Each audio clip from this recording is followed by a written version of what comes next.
సంక్షేమం మీద ఆంధ్రప్రదేశ్ సర్కారు దృష్టి పెట్టింది. ముఖ్యంగా ఉపాధి హామీ పనులకు వెళ్లే పేద కార్మికుల కోసం కొత్త కొత్త నిర్ణయాలు తీసుకుంటుంది.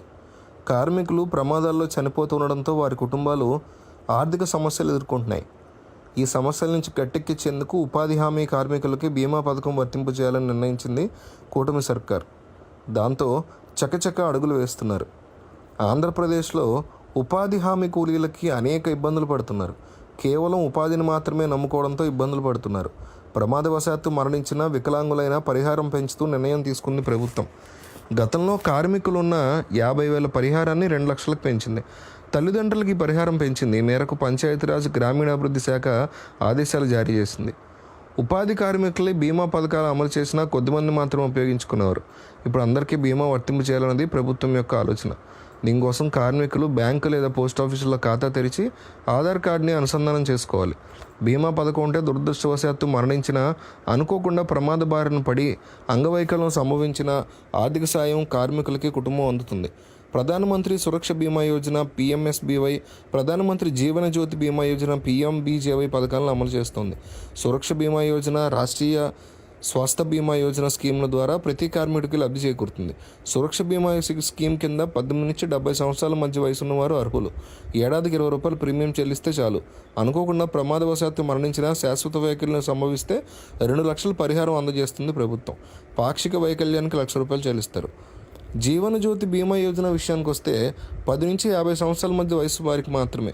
కాకపోతే ఏడాదికి 436 రూపాయల ప్రీమియం చెల్లించాలి. ఒకవేళ మరణిస్తే 2 లక్షల పరిహారం ఇస్తారు. ఇది కుటుంబంలో పెద్దకి మాత్రమే వర్తిస్తుంది.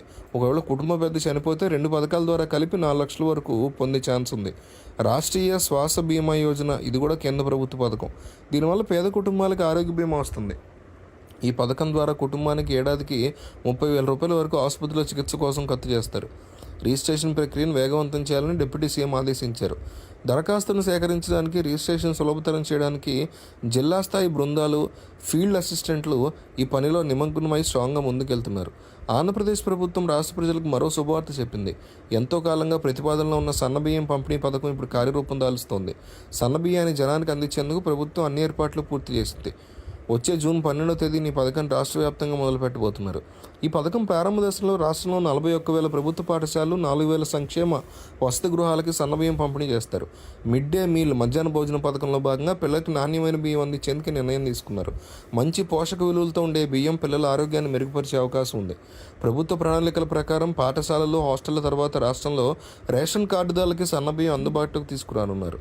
ఇందుకోసం స్టాక్ని సిద్ధం చేయడంలో అధికారులు బిజీగా ఉన్నారని చెప్పొచ్చు. రేషన్ షాపుల ద్వారా బియ్యం పంపిణీకి టోకెన్లు, రికార్డులు ముందుగానే సెట్ చేసుకున్నారు. సన్నగా ఉండే ఈ బియ్యం రుచిగా ఉండడమే కాకుండా తేలిగ్గా జీర్ణమవుతుంది. బలవర్ధక పోషకాలు ఎక్కువగా ఉండడంతో పిల్లలకి, వృద్ధులకి ఆరోగ్యపరంగా ఎంతో ఉపయోగకరం. రైతుల నుంచి నేరుగా కొనుగోలు చేసి మద్దతు ధర చెల్లించడం వల్ల రైతులకు కూడా లాభం చేకూరుతుంది. అలాగే ఇప్పటి వరకు సాగుతున్న రేషను, అక్రమ రవాణాను కూడా ఈ అమలుతో అడ్డుకట్ట వేయొచ్చు.